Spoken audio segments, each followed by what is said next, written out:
And a welcome here from Atlanta, Georgia. I got the skyline behind me. Happy to be here with you inside the Travel Great Lakes Honda City Studios Wake Up Call with Dan Tortora. Here with you Monday through Friday between 9 a.m. and 11 a.m. Eastern Time. And we are down in Atlanta, Georgia. I'm thinking about Atlanta and I'm thinking about Miami because I'm in Atlanta and then I'll be down in Miami coming up in about a week from today when we get all the festivities ready for the College Football Playoff National Championship. So here with you in Atlanta, Georgia. And, of course, tonight we will be seeing the Indiana Hoosiers and the Oregon Ducks face off in a rematch from the regular season bouts. But before that, we have an FCS National Championship to discuss, and it's something that I spoke with the Big Sky Commissioner Tom Wistrcill about just a little bit ago, and also spoke with Justin Lamson, the quarterback of the Montana State Bobcats, and going into the opportunity with a couple games needed to be had.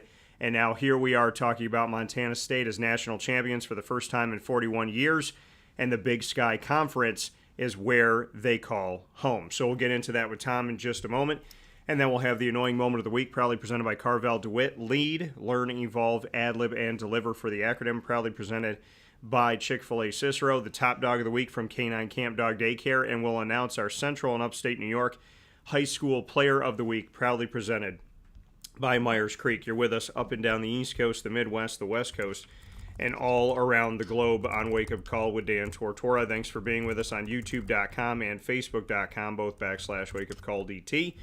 And on wakeupcalldt.podbean.com. So however you're connected with the show, we thank you so much for tuning in here with us every Monday through Friday. And, of course, proud to be with you here inside these Great Lakes Honda City Studios. Let's jump right into our conversation with Tom Wistrcill, the commissioner of the Big Sky Conference in this all-new edition of Commissioner Corner. Mr. Commissioner, congratulations on having the opportunity to say that the Big Sky was the last conference standing in the FCS for the national championship. Well, Dan, thanks for having me. And yeah, we're very fortunate. I know you've moved on to Atlanta and other parts. We're still fired up about Nashville from Monday night and a incredible championship game between two great teams, and very fortunate to come out on top. The Bobcats had a wonderful season, and so very fortunate to celebrate a national title with them. Yeah, and I know you said that obviously being down here in Atlanta, the college football playoff going on, but please let everybody understand that I was very much involved in this FCS, watching the game, and love the fact, I think it was over 3 million viewers for this matchup, and seeing Montana State and Illinois State. And, you know, Tom, what I find awesome and how small, and you know this, but the sports world is so tiny, and it really shows you how small of a world we live in, that Justin Lamson and I crossed paths years ago when he was in California being recruited. He went to my hometown of Syracuse, New York. Then he went on to Stanford. We kept in touch. And then he goes to Montana State and wins the national championship. And, you know, we were talking with a couple games to go before that national championship opportunity, and then we're going to try and talk before the national championship. And I'm like, just go win the national championship. We'll do an interview. I had a lot of faith and a lot of belief in Montana State. There's just a feeling that I had, Tom. I mean, you had Montana and Montana State in the Final Four. They were facing off against each other, unfortunately, or else we could have seen an all Big Sky national championship game. But did you have a feeling that this could be the year for the Big Sky? Was there anything that kind of, you know, tingled and gave you that spider sense, so to speak? You know, I think any time that a team loses a championship game closely the year before and then returns, maybe there's that sense of, you know, that they belong, that they're going to be a little calm and confident going into it. So, you know, you certainly felt that way. I certainly did going into it, knowing that, you know, a core group of players were coming back from a difficult loss a year ago. But every football game and every football season is its own entity. And, you know, I saw Illinois State beat Davis from our league earlier in the playoffs. I knew how good they were, how confident they were playing. So I knew it would be a dogfight. Montana State jumped up 14-0. I thought, okay, maybe they're going to roll, but that's not the way it worked. And Coach Vegan is such a great leader. He's so calm and confident in the way he manages the game Yeah. and manages the team. You have a veteran presence there, like Justin Lamson at the quarterback position. So, I felt like there was always the opportunity they were going to be able to make the plays to win, but it was an absolute roller coaster of Hmm. emotions the entire second half. So I went into it feeling pretty confident, but there were times that wavered during the game, no doubt about that. Yeah, I mean, and to like you said, to have a team that did so many good things and to watch their road back. I mean, it's hard to get back. It's hard to find a way to, sometimes you get really close and then it's years, it's decades to get back to a place of prominence. But Montana State, even though they had those moments where maybe they would have bent, they didn't break. And I want to go into this game going into overtime. I spoke with Justin about this. I said typically the team that forces overtime is the team that gets the victory, but they had resolve. They found a way to come back. They were up 14-0 at one point, 21-7, and then they were up 28-14. And in the fourth quarter, we saw 2 touchdowns from Illinois State, no scores from Montana State to make it 28 all. So here they go into overtime. And I want to talk about 2 different things because these are things that may not happen in an entire season, let alone in one game in 4 quarters. And that's a blocked field goal and a blocked extra point. And without those 2 things from special teams, we maybe don't have a victory for Montana State. So I'd love to get your thoughts on special teams and give them their spotlight here as they were a huge part of Montana State hoisting the trophy. It's interesting. Sometimes special teams are forgotten in football, and focus goes on offense, or there's great defensive plays. Um, I happen to be a Pittsburgh Steeler fan, and so Sunday night, the Steelers beat the Ravens to go to the playoffs because of special teams. And then Monday night, Montana State won the national championship because of special teams.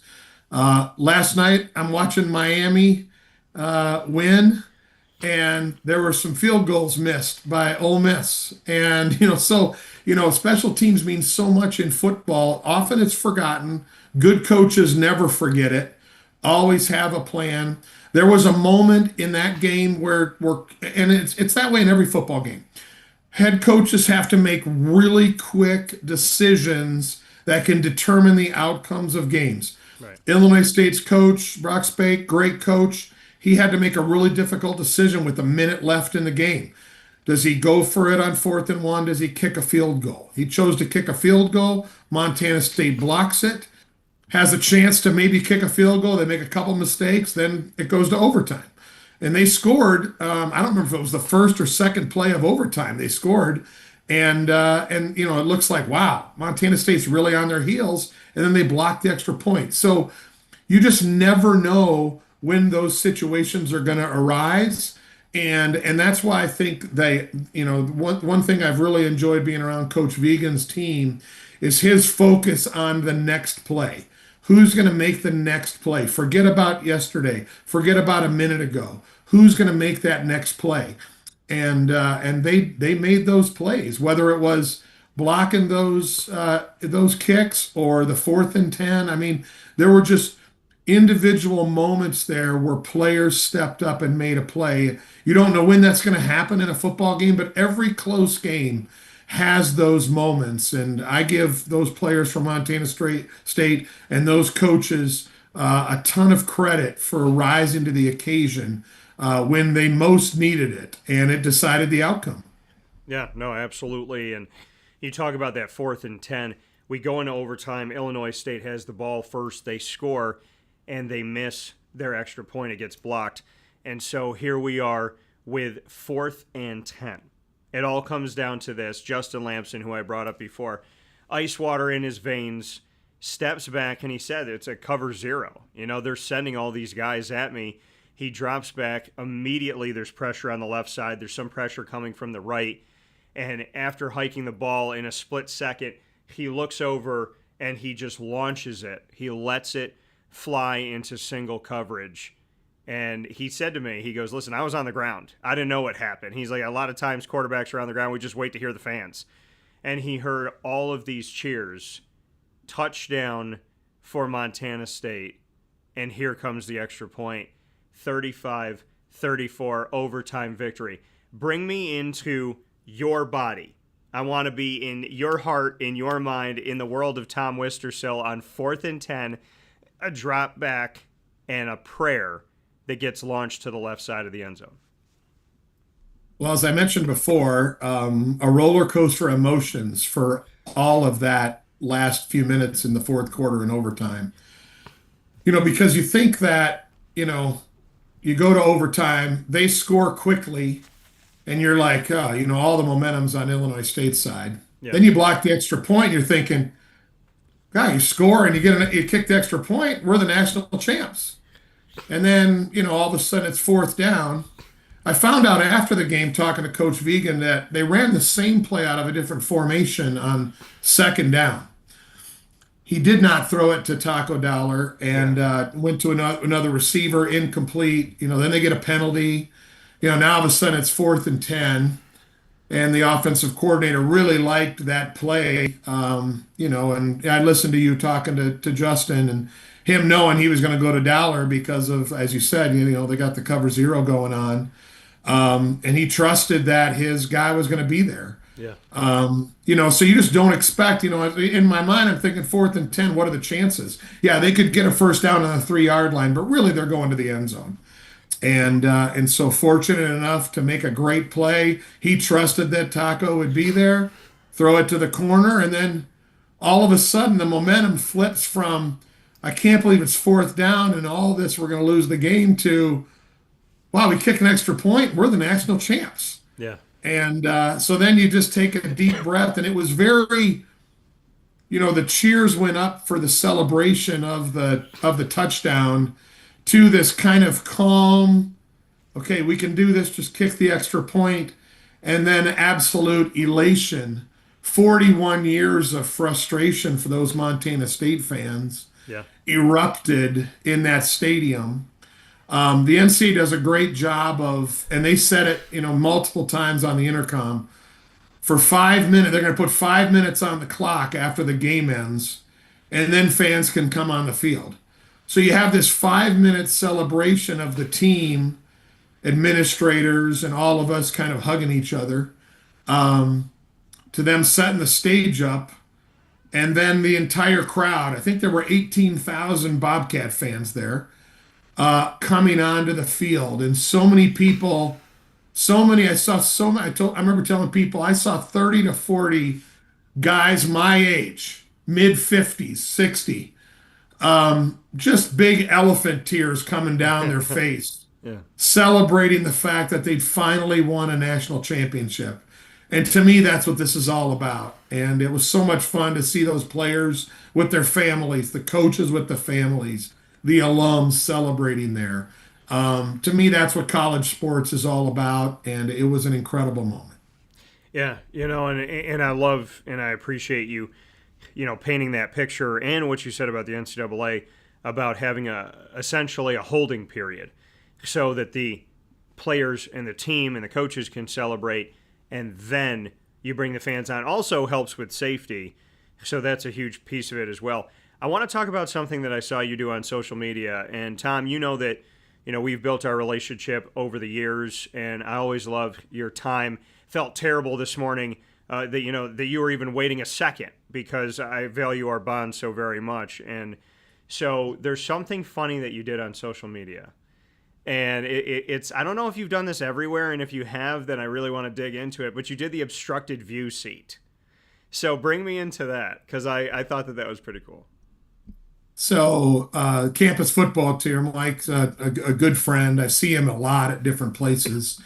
And so he's just made this kind of his trademark, that every stadium, he goes to like 100 games a year, and always finds an obstructed view seat. In fact, he had a calendar that he gave me a couple of weeks ago when we were in Bozeman, where he takes the obstructed view seat. So you can pull up campus campus tour, campus football tour on social media, and find his array of photos.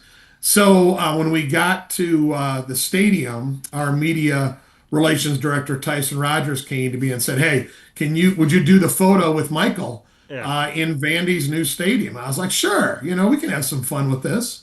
And it just so happens, that they've done an incredible renovation at Vanderbilt, and the stadium is fantastic now. Both sides of the stadium on the sidelines have been there forever. In fact, I remember being there, oh God, got to be 22 years ago at a game, and to see how far it's come is really impressive.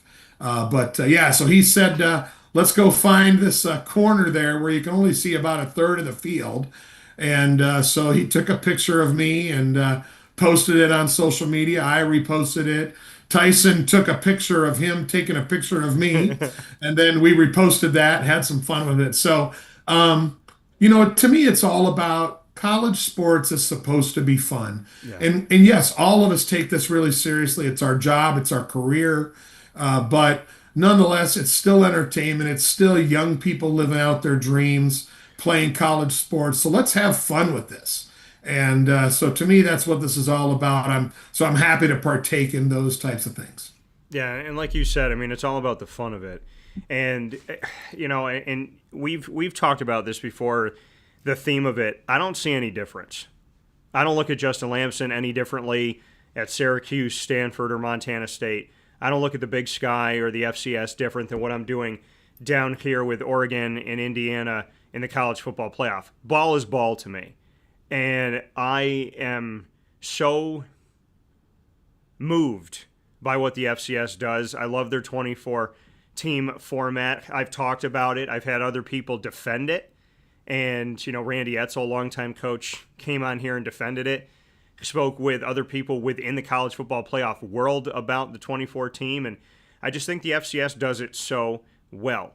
And I think it's just an incredible, epic view. And, Monday night, it was all about the FCS. And I said that to Justin. I mean, nobody's watching anything else. That's the game that's on. And so, to me, I love what the FCS is doing in this NCAA football world. And I love the fact that, you have a belief, you have a hope, and then in myself, I have a system of a schedule of, okay, they do this, I believe they can. I'm going to talk to Justin. They do this, I believe they can. I'm going to have Tom back on the show. So I can tell you this, Tom, I had high hopes for the Big Sky. And the fact that we get to sit here this morning and have this conversation is amazing. What does it say about the state of the Big Sky that here we are, we spoke at the beginning of the season of your hopes for the entire conference. Now you have a team that's a national champion. And you're expanding as we step forward. Sounds like a really great time to be in the Big Sky. Yeah, we're very fortunate. We have great leadership in our league, great presidents and ADs that care about the right things. The student athlete experience, we talk about graduation. We play football at a really high level and send multiple players into the National Football League every year. We're in great locations. Our fans care deeply about what happens at our schools. So we're in a really good niche. We know who we are in the Big Sky. We're not trying to be something we're not going to be. And so we're comfortable in our own skin. We got a great group of coaches that develop young players really well in our league. Some of them chose to leave and go to the transfer portal, and that's okay. Good for them. Others choose to stay, and they have a chance to play in an event like Monday night, which no one will ever be able to take away from them. And it was an incredible environment. Our goals are very clear every year in our league. Every one of our teams wants to win the Big Sky, get a high seed in the playoffs, and get a chance to win a national title. And you'll have a chance to do that in the Big Sky if you're able to play at the top of the conference. So those don't change. Our teams will be focused on that next year. It's great to have a team like Montana State win it and to justify what we're doing and how we're doing it. And I expect to have our teams competing for a national championship every year. There's lots of teams at the FBS level that have zero chance to win a title. And that's their choice. So be it. That's not our choice. and we choose to play for a title, and we're really excited to do that. Yeah, I absolutely love it. It's been an incredible run, and the Big Sky's not done. Plenty coming up here in our sports, coming through the winter and into the spring, and Tom always has a place here on Wake Up Call with Dan Tortora. So congratulations to the Big Sky. Congratulations to Montana State. And Tom, thank you so much for always spending some time with me, getting up early in the mountain time a couple hours earlier here, and just always finding time to be a part of the show and to spread the message of the Big Sky. I really do appreciate it. Great to be with you, Dan. Best wishes and enjoy your travels around the CFP world. Thank you, sir. I look forward to talking with you soon. And no matter what happens in the CFP, we all know who hoisted that trophy in the FCS. Shout out to Montana State of the Big Sky. We'll talk soon. Thank you. Coming from Tom Wistrcill one more time here on Wake Up Call with Dan Tortora. We're going to take a quick step aside for a fast break.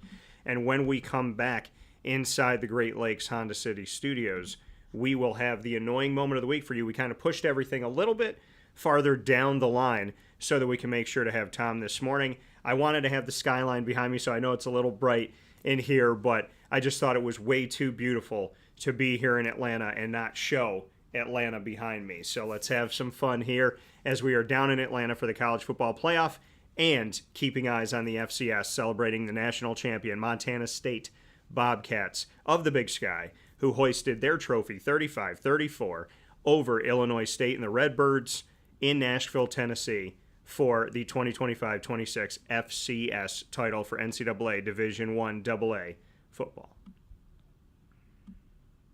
And now a message from Myers Creek Brewing Company, with locations at their Cazenovia Farm Brewery, Syracuse Inner Harbor Tap Room, and soon-to-be Lake Placid Tap Room.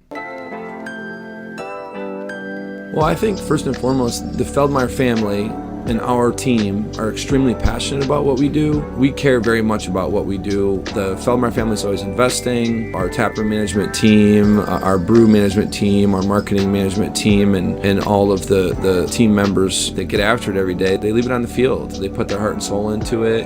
I know for a fact that everyone that works at Myers Creek wants to be there, and we want them to be there. You know, we want them to feel good about their job. And again, if you've never been to a Myers Creek, especially to the brewery, I mean, I want your eyes to open really big. I want you to see how big of a brand this is. I want you to see where we're going. The sky is the limit, and I feel very proud of that, and I'm very excited about that. When you think of designing a menu for a brewery, it's kind of open to a lot of different interpretations. I mean, you can do American, you can do Asian, you can do Italian, and you just have to find, how that meets that pub style dining experience, that gastropub vibe. And I think it's super fun for us because obviously we know that, everyone in the world's going to sell a pizza or a burger or a french fry, but what can we do to be different? And what can we do to be true to who we are? We are a brewery, a brew pub. So the flavor profiles are kind of all over the place. And I think it's super cool that we have a massive smoker at the brewery in Cazenovia, and we smoke a lot of our products. A delicious smoked turkey. We have barbecue ribs on Sundays. From a pulled pork sandwich to a chicken wing, you go to the Inner Harbor and you go to the Kaz location and you'll find similarities in the menu, but also things that are a little different and also kind of fit those different demographics or different communities, and also hopefully just drive you to try every tap room that we have open at some point because you get a little something different at each one.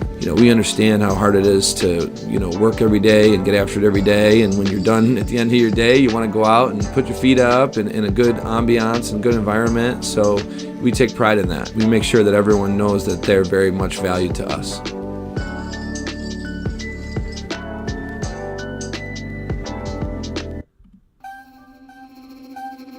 This is Jim Dispenza, owner of Game Point Sports Complex.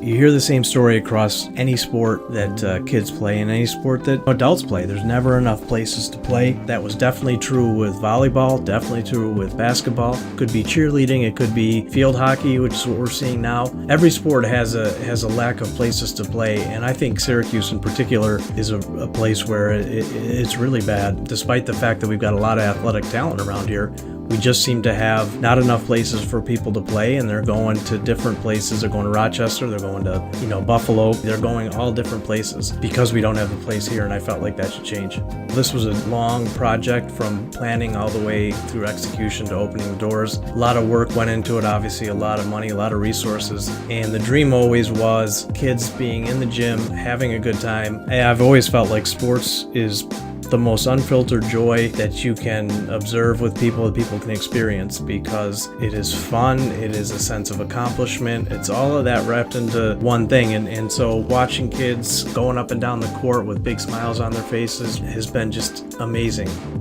experience. I'm looking forward to years to come of that same thing. We've taken the time to invest in multiple sports, and then what we're finding is the mere fact that we have a large, clean, well-lit space has opened a lot more doors for us beyond basketball, volleyball, pickleball. Now we're having some interest from cheerleading. We've got girls field hockey coming in, and then also there's quite a bit of room for spectators. We've got bleachers, we've got benches, we've got a concession lounge where people can get food and drinks. We're going to have multiple sports going at the same time, using every square inch of this place for what it was conceived for, which is basically people to come in, have a good time in the sport that they prefer. We manage each situation differently. Everybody has different ability to afford different things. Some are bringing 10, 15 people, some are just 2 people. I've had a lot of situations where it's a father shooting around with his son, it's a mother playing pickleball with her daughter or with her son, and in those situations come up and we work with people, and that's allowed us to have groups from 2 people up to 30 people and have some flexible pricing behind it. We're an organization that is here to work with the community any way we can, and I guess part of it is just making sure that we have the flexibility to put together a plan that makes sense regardless of the size of your group. So in order to book time, the best option is to go to our website, gamepointsports-syr.com. You can click from there and sign up for events, sign up for your own particular training, sign up for birthday parties, all of that.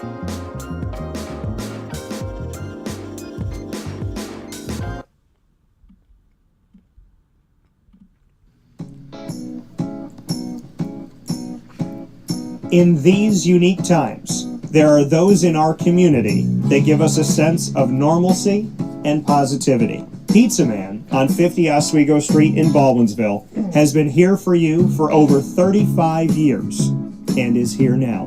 Call 315-638-1234 or order online at pizzamanbville.com to bring those familiar tastes into your home. And remember to come see our monthly on-site broadcasts centered around the community and our Baldwinsville Bees.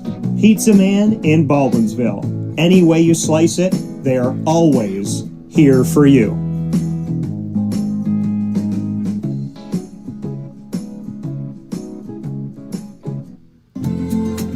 Looking for your next ride? Look no further than Great Lakes Honda City, located on 7140 Henry Clay Boulevard in Liverpool, New York. Serving our community for decades, their new and pre-owned vast array of vehicles are available to you Monday through Saturday on site. To search from home, shop at GreatLakesHondaCity.com. Call 315-365-5576 to set up an appointment. That's 315-365-5576 for Great Lakes Honda City, 7140 Henry Clay Boulevard in Liverpool, New York. Great cars, great people, Great Lakes.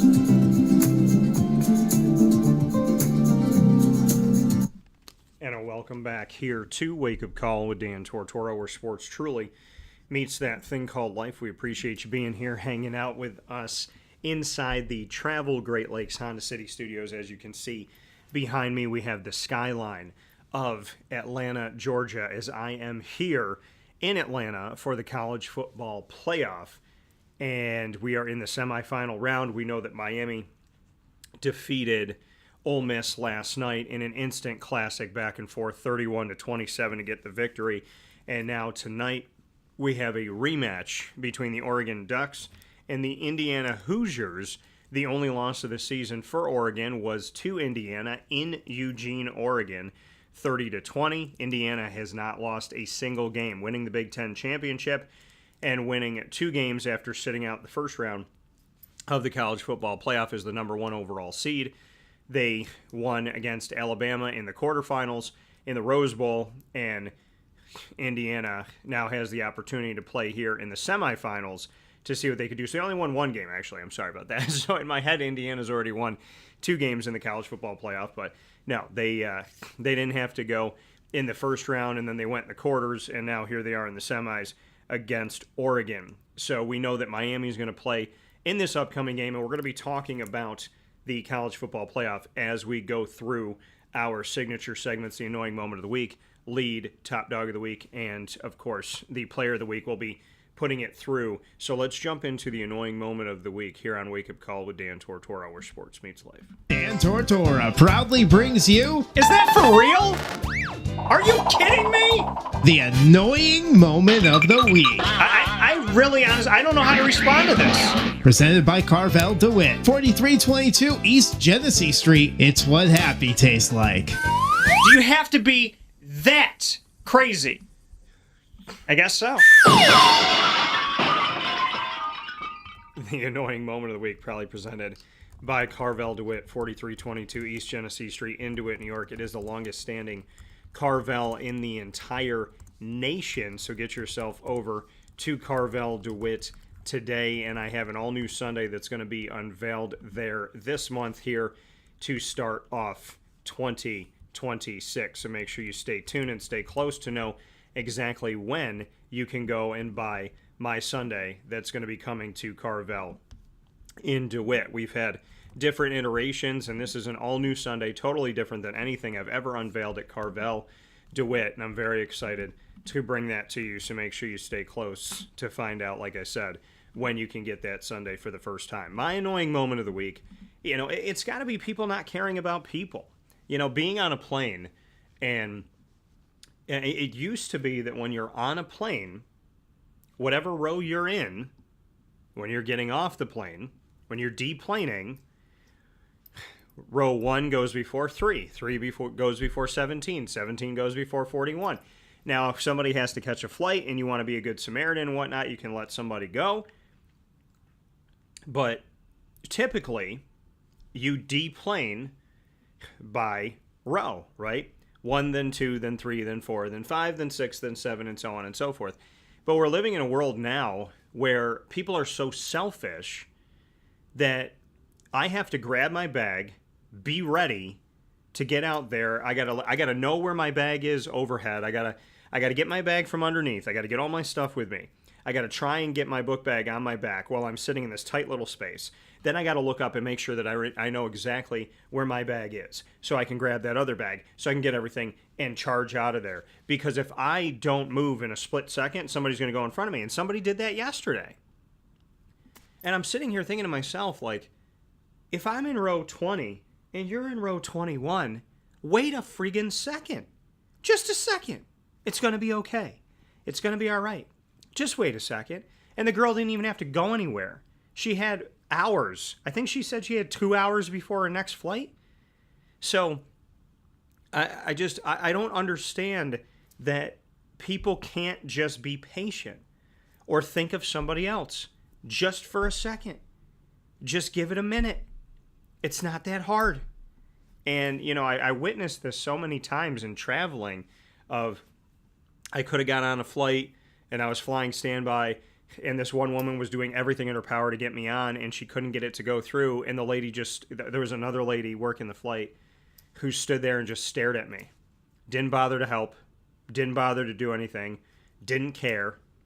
And essentially it was like she didn't want to put me on the plane, so she didn't have to put me on the plane. Total stranger. And I was nice. Hi, thank you so much for your help. Da, da, da. So you think I could have gotten home sooner, but the lady didn't want to do it. There's this thing called the golden rule. And if you forget anything else that Jesus has taught us, anything else, love thy neighbor as you love yourself. Treat others the way you want to be treated. And we're not even 10 days into a new year, into 2026, and I've seen so many examples of people just not caring about somebody else. You know, I flew home and they took my... Here's another thing that makes no sense to me. What is this group thing when you're boarding a plane? Right? You either board a plane from the front to the back or the back to the front. You don't board it row 17, row 1, row 45, row 2, row 20, row 6. I mean, that's what they do now. And you know what it is? It's money. It's money. It's all it is. I went to buy a ticket on the flight. They told me how much the ticket was. For an extra $70, I could board a group before. And they tell you if you're one of the last groups to board, we're going to take your carry-on. How are you going to take my carry-on? Why don't we think about this for a second? If you got 100 seats on a plane, and you know who's in every row, and you're only allowed one carry-on and one thing for underneath your seat, there should be more than enough space. Everyone should have at least one spot for their bag. So who's bringing on 10 bags? What are we doing that this is not working out? That you have to take my bag. I don't want you to take my bag, hence why it's called a carry-on. Because I don't trust you with my bag. And I had a new bag that I just got for Christmas, and I knew I was going home to the snow. And it's unfortunate that I have to think this, but I'm like, hey, in my hometown, some people with baggage claim don't care about our bags. So I had to, because I've had bags busted and scratched and all types of stuff. So I thought to myself, I really hope they don't get my bag wet. I wait there for my carry-on bag that they made me check and look at my bag. It's damp. It's wet. My sport coats in it are wet. My books in it got some condensation on them. I had to wash all of my clothes. And I remember sitting on the floor past midnight at my dad's house because I went there to get my dog. And I'm sitting there on the floor just going through my clothes, just throwing my clothes at the floor. Thinking to myself, why don't people care about other people? Oh, it's not my bag. Not my bag. Not my problem. Why is that how we act? Not all of us, but some of us. Why is that how we are?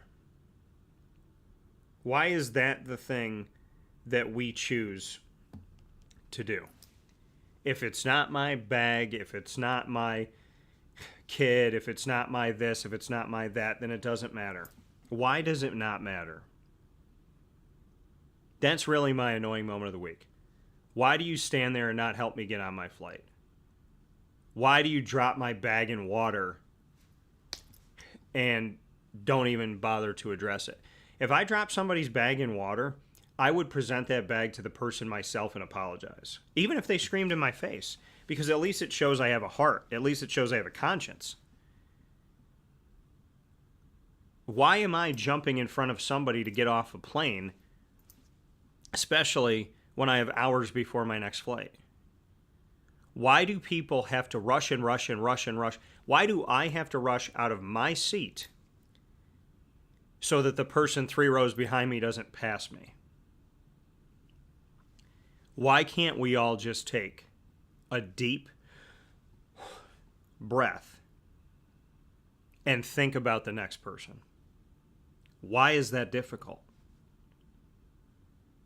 So yeah, that's my annoying moment of the week. Because in a new year, people typically turn over a new leaf. They say they're going to be a better person. They're going to treat people better. They're going to treat themselves better. They're going to do better in life. And the things that I witnessed in such a short order of time, it made me sad and it made me upset. Now, I can't control other people, what they say and do. But I can come here on my show and I can talk about it.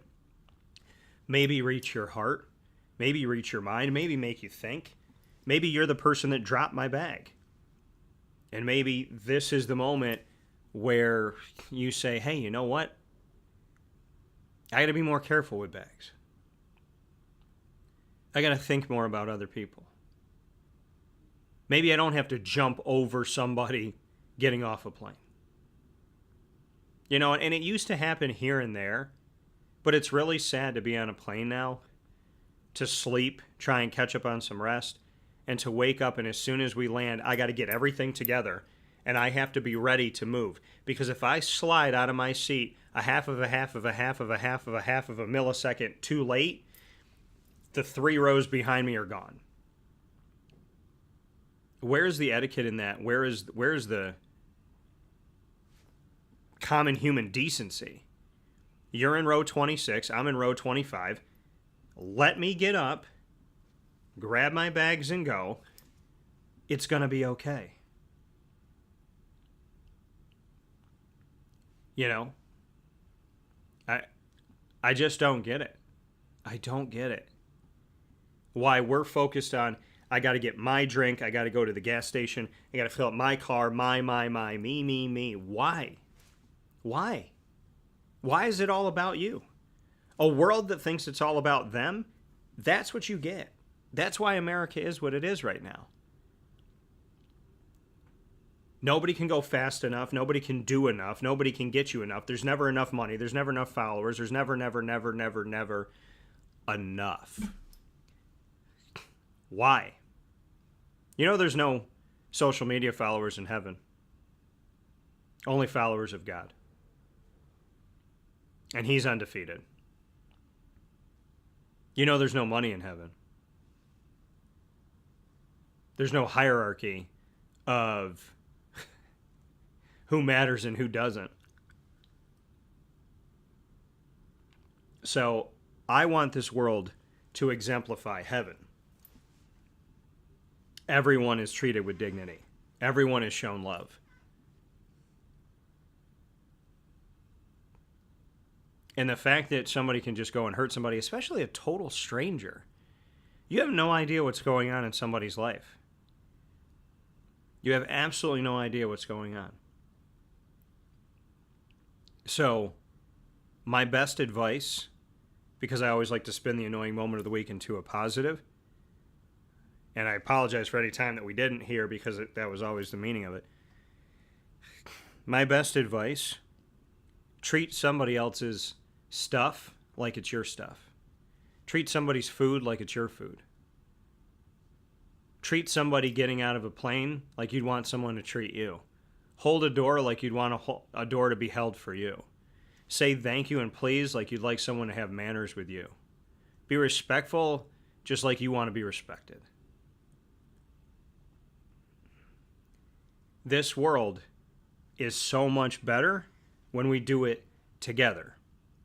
Not the get out of my way, it's all about me world. That world's cold, and it sucks, and it's sad. And may we not go any farther in that direction in this new year.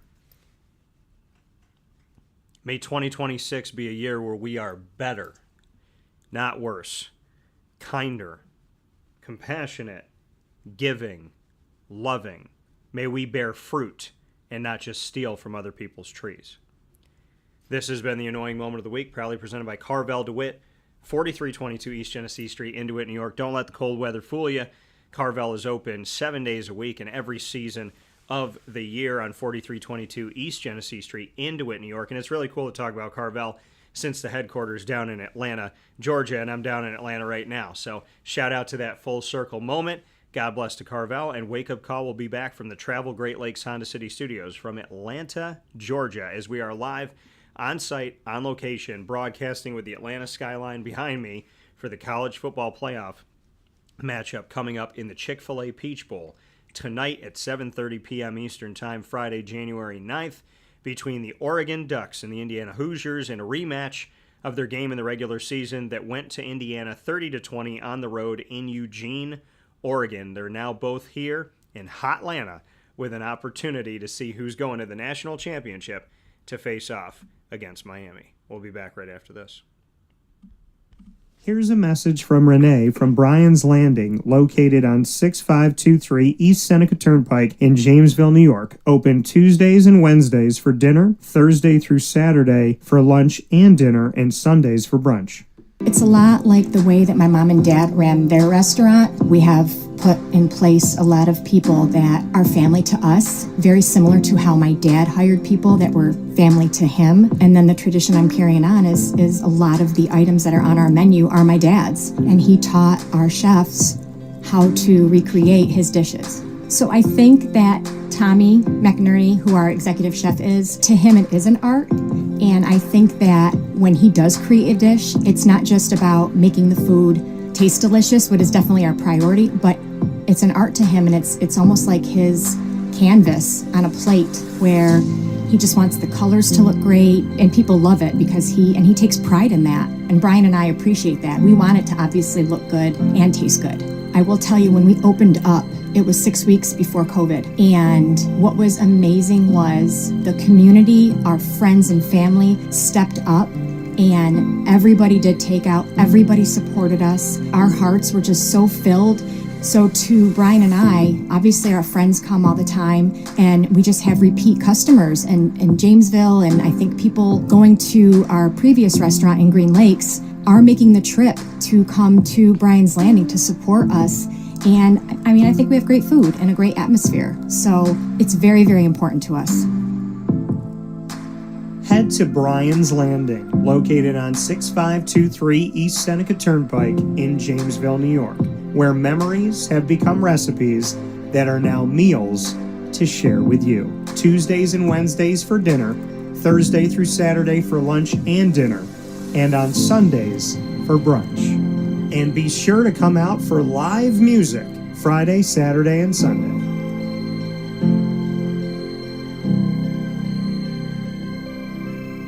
Life gets busy, and sometimes that means us running around. So Canine Camp Dog Daycare offers you an opportunity to give your dog a place to stay while you take care of what you need to throughout the day. Canine Camp Dog Daycare is located on 228 Old Bridge Street in East Syracuse, New York. You can see it from the highway, and it's just off of Erie Boulevard across from BJ's Wholesale Club. Call 315-437-7110. That's 315-437-7110 to schedule an appointment to bring your dog in and tour the facility. Appointments are Monday through Thursday after 6:30, where you and your dog can see everything that Canine Camp Dog Daycare has to offer, including a self-serve dog wash and a retail store filled with all of your dog's wants and needs, including food, treats, harnesses, leashes, and more, making Canine Camp Dog Daycare your one-stop shop for your furry-loving friend. Right, Lily?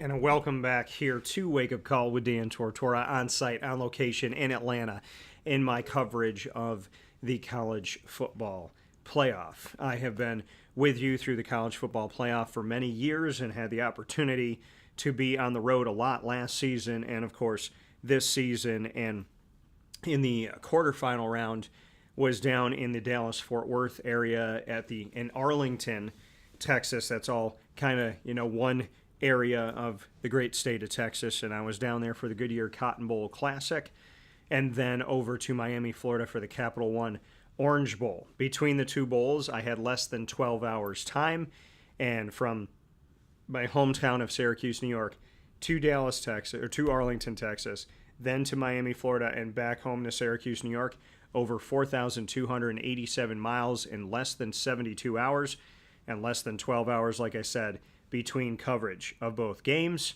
And now here I am down in Atlanta, Georgia, with the opportunity of bringing you my coverage of the Chick-fil-A Peach Bowl. Once again, many years with the Chick-fil-A Peach Bowl. I want to thank Gary Stoken, Matt Garvey. I want to thank Dylan Faulkner and everybody that works with the Chick-fil-A Peach Bowl, as it is an incredible, incredible opportunity every single year, and I truly love it. I always have a great time with it, so I can't say enough about the Chick-fil-A Peach Bowl and being down here in Atlanta. Love the city of Atlanta.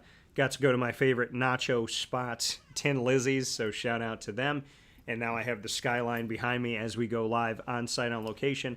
Wake Up Call with Dan Tortora has had the opportunity to go live from so many cities and so many states around the country, including outside of the country. We've gone live from Toronto, Ontario, Canada, from Capri and the Amalfi Coast in Italy, as well as from Rome, Italy.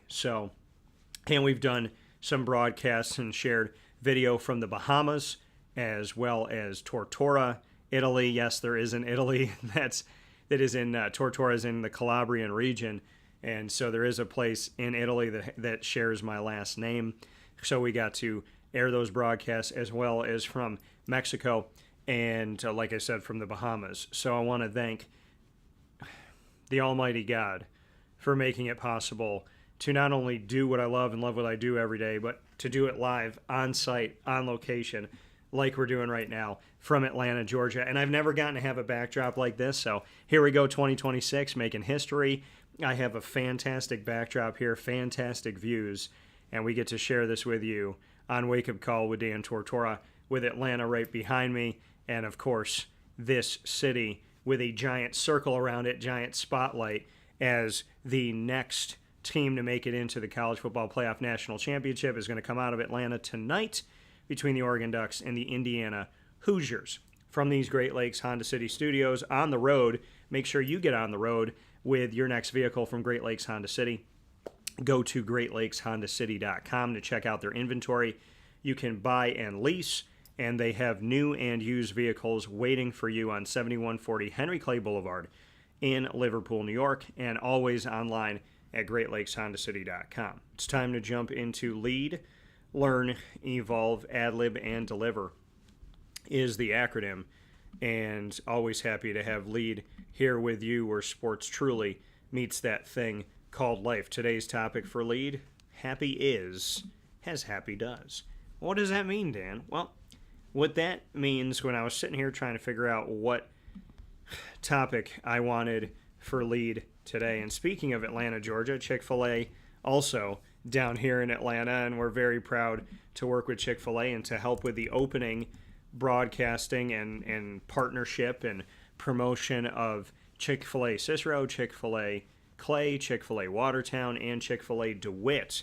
So I got to be a part of all four of them coming to Central and Upstate New York. So getting to work with the Chick-fil-A brand, and obviously Chick-fil-A calls Atlanta, Georgia home. So I want to give them a shout out and much appreciation to the Chick-fil-A brand. So very happy to work with them, wanted to work with them for a long time, and the fact that I have the opportunity to do that and to be able to put the Chick-fil-A logo here on Wake Up Call with Dan Tortora truly means the world to me. So thank you to Chick-fil-A for all your support, and thank you for your amazing food and experience, as you truly are totally different than any other place when it comes to Chick-fil-A and being able to get your food by, going in and just having a fantastic menu and being able to get it quick. It's, as Jim Sikowski, the owner-operator of Chick-fil-A Cicero, says, it doesn't taste like fast food. When we talk about the quality and the essence of it, truly is something really special. So shout out to Chick-fil-A, and Chick-fil-A Cicero, the first Chick-fil-A in Central New York, bringing you Lead, Learn, Evolve, Ad-Lib, and Deliver is the acronym, and happy is as happy does is the topic. So what do I mean by that? What do I mean by happy is as happy does? Well, essentially, I'm telling you, if you want to create your own happiness, then go do it. Happy is as happy does. You have to be the one that creates your own happiness. You can't rely on anybody else to do it, because people will let you down. Things, places, opportunities, experiences, sometimes they let you down. Your happiness has to come from within. You have to make the choice. And like I said, we always connect back to the annoying moment of the week. When people do what they want to do, when people are rude, when people don't care, it is up to me to be happy. It is up to me to say, okay, I don't like that that person jumped ahead of me getting off the plane. I don't like that that person didn't help me. I don't like that that person, didn't really seem to care about my bag. I have to look at this moment and say to myself, okay, that was out of my control. But what's in my control is, what am I going to do next? I was really excited to go to my favorite restaurant, and I don't like that somebody just cut me off in traffic. So do I think about that the whole time I'm at my favorite restaurant? Or do I go, deep breath, which is hard when you're coughing, but take a deep breath. It's going to be okay. I'm going to be all right. Still going to my favorite restaurant. Still going to experience something that I love. So, yeah, I don't like that happened. But I still get to go to my spot. I still get to enjoy my food. I still get to go to the game today. Yeah, somebody was rude and didn't hold the door for me. Yeah, somebody let the elevator shut. But I just got my favorite drink. But I'm going to cover a game that very few people get to do. And that's a blessing. And it's an honor. Happy is as happy does. You have to choose your happiness. You have to choose to be happy. Because it's not up to other people to make you happy. It's not up to other people. And that's something that we don't really know, right? Sometimes we grow up and we think, I make this money and I'm going to be happy. I get that car and I'm going to be happy. I get the job that I want, I'm going to be happy. I ask that person out. They say yes, I'm going to be happy. But then we're on to the next and on to the next and on to the next. Happiness has to be internal. Because when you choose to be happy every single day, that means rain or shine, I'm happy. Somebody's rude or nice, I'm happy. Doesn't mean we're not affected. It doesn't mean it doesn't bother us. It doesn't mean we don't want things to be better. We want it to be sunny, but it's cloudy. But we still woke up today. So I'm going to choose to be happy because I'm alive. I'm going to choose to be happy because God put breath in my body. I'm going to choose to be happy because I have another opportunity to go make awesome memories. I have another opportunity to be a better person, to not sin, to be positive, to be kind, to pay it forward. Everything in life is an opportunity. And when you go through life and people give you advice that have been in this world longer than you have, and they talk to you about happiness is a choice, and happiness is a choice, and happiness is a choice, and you keep thinking, I need this, and I need that, and I need this, and I need that in order for me to be happy. And then all of a sudden, you realize they were right. And you realize you can't help if that Uber driver cancels your visit. You can't help if that ticket costs a little bit more. You can't help if you get somewhere and they ran out of something. But you can choose whether or not that ruins your day. There's always going to be something to ruin your day. You could have a million great things happen, and then somebody says something to you on social media. And to me, these are tests from God. They're tests.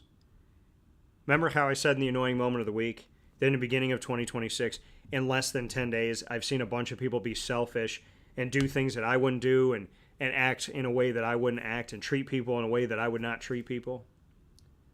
Every time that happened, I felt like it was God going, are you going to yell? Are you going to swear? Are you going to stoop to their level? Are you going to complain and moan and gripe and sit in it?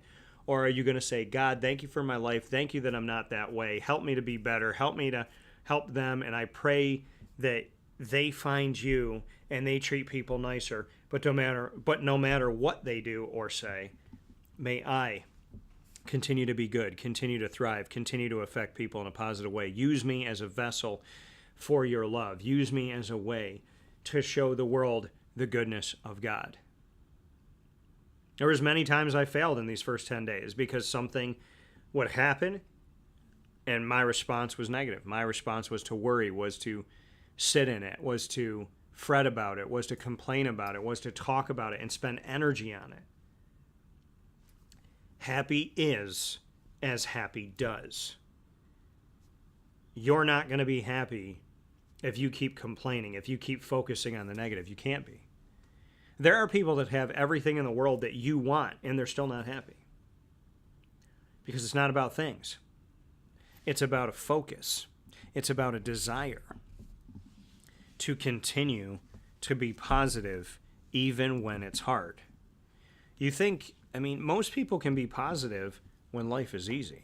Most people can be positive when they got nothing to think about and everything's going great and things are perfect and the world is wonderful. It is so easy to be positive when good things are happening. But the true test of positivity comes when you're Carson Beck and you're down and there's a couple minutes to play.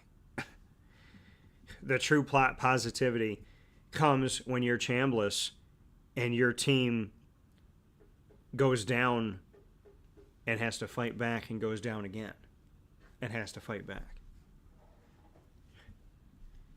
Your positivity comes when you're Oregon and you say, whatever happened a couple months ago happened a couple months ago. This is a new game. We can't walk in here the same way we walked in for that game. We're going to lose again. We never know what's going to be said and what's going to be done by others.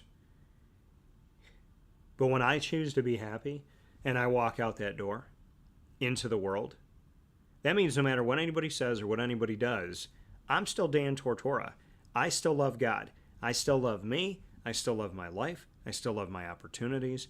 I am still going to make a positive difference. I am still going to be me. I'm not going to walk into a room of people, whether they want me to be there or not, whether they think I belong or I don't, whether they value me or they don't, is inconsequential to the fact that God helped me be in that room. And I know what it's like to be in a room and say, don't waste the moment, don't waste the moment, don't waste the moment, because you don't know if you're coming back. And then I didn't get to come back in that room, and I wasted the moment. It doesn't matter what anybody else thinks of you or what they say about you. It matters how you feel about yourself and what you speak into your own mind and into your own heart. Your life, your happiness is your choice. And you better get to know that now. Because sometimes it's going to rain, sometimes it's going to shine. Sometimes it's going to be expensive, sometimes it's going to be cheap. Sometimes it's going to be easy, sometimes it's going to be hard. Sometimes it's going to be confusing, sometimes it's going to be clear. But every time, if you go at it the same way, with happiness from the inside out, you're not doing this with the world. You're doing this. Right? Think about a coach. Do you want a quarterback that gets high for the high and low for the low, and when the team goes down, he's throwing stuff and freaking out and he can't focus? When he throws an interception, he can't let it go? Or do you want the player... Do you want... there's that side of it. And if a player is just riding the high, low, high, low, high, low, or the person that's going, hey, I just threw a touchdown pass and I'm awesome and I did great, so now they're not focused on the rest of the game. Do you want somebody that's so focused on, look at all the great stuff I did and not on the moment now, or look at all the problems that I created and not on the moment now? Or do you want a quarterback that interception or touchdown on the next drive is coming at you like it's 0-0 and they have an opportunity to win, whether they're down by 40 or they're down by one touchdown? I want the quarterback that's even keel. I want the quarterback that's riding, that's going through that line, right? I want the quarterback who, when he's winning and when he's losing, is the same. I don't want the quarterback feeling themselves because they're so awesome because they just threw a touchdown pass. I'm not saying don't celebrate and don't have fun. I'm saying I don't want a quarterback that is so egocentric that they're not focused on playing the rest of the game.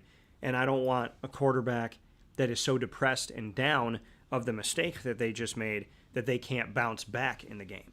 I need somebody who's even keel. And how do you get that way? Happy is as happy does. You have to choose to be happy, positive, feeling good. You have to know. Mind over matter. If you in your mind tell your body that you're tired, all of a sudden your body will be tired. Do you ever realize that? Your mind is an extremely powerful and dangerous tool. If you in your mind tell yourself, my arm hurts, my arm hurts, my arm hurts, my arm hurts, your arm will start to hurt. So conversely, if your arm does hurt and you say, I'm going to be better, I'm going to get better, I'm going to get better, my arm's going to be okay, I'm going to be okay, everything's going to be okay, you start feeling a little bit better. Mind over matter. You have to choose happiness. You cannot wait for it to choose you. That's not how life works. We'll take a step aside for a fast break. This has been Lead, Learn, Evolve, Ad-Lib, and Deliver, proudly presented by the fantastic team led by Jimmer Sikowski. God bless to him and his loved ones in the new year. Lead, Learn, Evolve, Ad-Lib, and Deliver.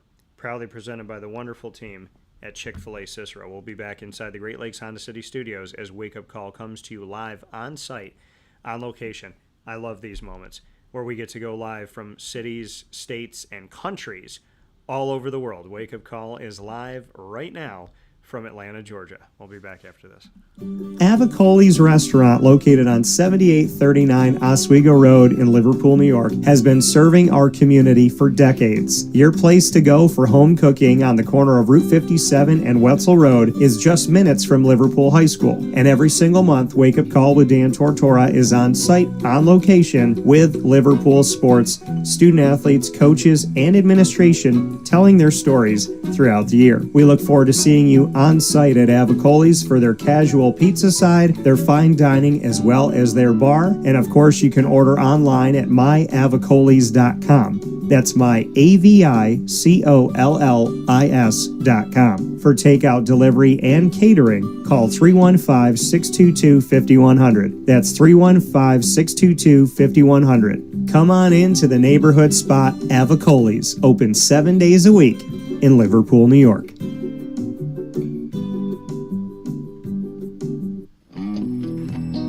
K9 Campground Dog Boarding is your home away from home for your furry-loving friends. Open 7 days a week with drop-off and pickup times in the morning and later on in the day and early evening. K9 Campground Dog Boarding is the spot to trust with your dog for short and long-term stays. Call 315-299-4013 for more information. That's 315-299-4013, and go to k9campground.com as well. That's K9 ground.com, where you will find all of the information on their different cabins, which include the classic cabin, executive cabin, grand cabin, and luxury cabin. K9 Campground Dog Boarding, where your dog will have indoor and outdoor areas as well as their own private cabin for any size, any breed, as well as dogs with different needs. Dog parents and dogs alike choose K9 Campground Dog Boarding. Isn't that right, Lily?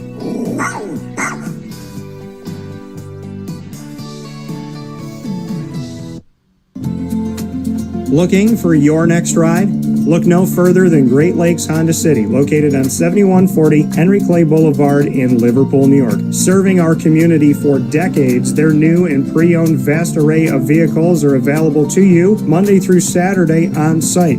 To search from home, shop at GreatLakesHondaCity.com. Call 315-365-5576 to set up an appointment. That's 315-365-5576 for Great Lakes Honda City, 7140 Henry Clay Boulevard in Liverpool, New York. Great cars, great people, Great Lakes. And a welcome back here to Wake Up Call with Dan Tortora from the wonderful state of Georgia. And I am here in the city of Atlanta as we are getting ready today on site, on location, for the Chick-fil-A Peach Bowl, and I will be covering that game on site, on location. So make sure that you are with us here where sports meets life, on Facebook at Wake Up Call DT, X at Call DT, and Instagram at Wake Up Call _DT. You can also find us on youtube.com/Wake Up Call DT, where some of you are right now watching and listening to the show live. So make sure you stay close to all of our channels, as well as wakeupcalldt.com, so you can see everything. And we just added to the website. I'm very excited about this. I did some upgrades to the website last night. So right when you go to wakeupcalldt.com, it'll say Tune In Live Worldwide, and it has the links on Podbean, YouTube, and Facebook. Right underneath that, it says Shop Our Merchandise Store, and you can click Shop, and it'll bring you right to our store where you can buy our Dan Tortora Broadcast Media Company products, as well as all of our shows, Wake Up Call, Comic Book Trails, Super Powered Pop, and Do Diz with Dan. So make sure you check out that here today. And I also added to it our team. So if you go to wakeupcalldt.com, in the top of the website, you can see the tab Our Team, and it says We're a Family here. And it has all of our contributors. So, of course, I'm there on the page, as well as Brendan Murphy, a.k.a. Murph, Joe Lando Jr., a.k.a. Papa Joe, Isaac Alford, a.k.a. Alfred for Tortora and Alfred, Jason Lucas, a.k.a. Jaybird, Ross Turetsky, a.k.a. Roscoe, and Dave Paziak, a.k.a. DP. So make sure that you go and check that out. Our team, they've all been added to the website, and very happy to have our wonderful team here at Wake Up Call with Dan Tortora. I can't thank all of them enough for their contributions over the years and everything that is to come here on Wake Up Call with Dan Tortora. Speaking of what is to come, it's time to jump into the Top Dog of the Week. Top Dog of the Week proudly presented by K9 Kamp Dog Daycare. 315-437-7110 is the number to call. That's 315-437-7110. Call them for your dog daycare today. We all know that sometimes we get busy and we need help with our daycare, somebody to take care of our dog for the day. We're moving somebody in to school. Maybe someone's going to college for the first time or going back to college. Maybe we're doing some renovations on the house.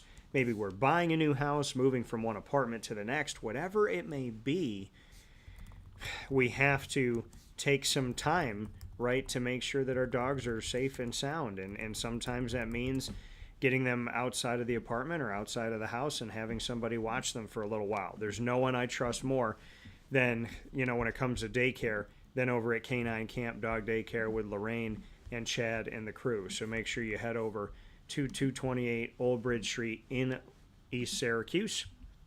And, of course, you can get more information on K9 Kamp Dog Daycare by going to K-9 KAMP.com.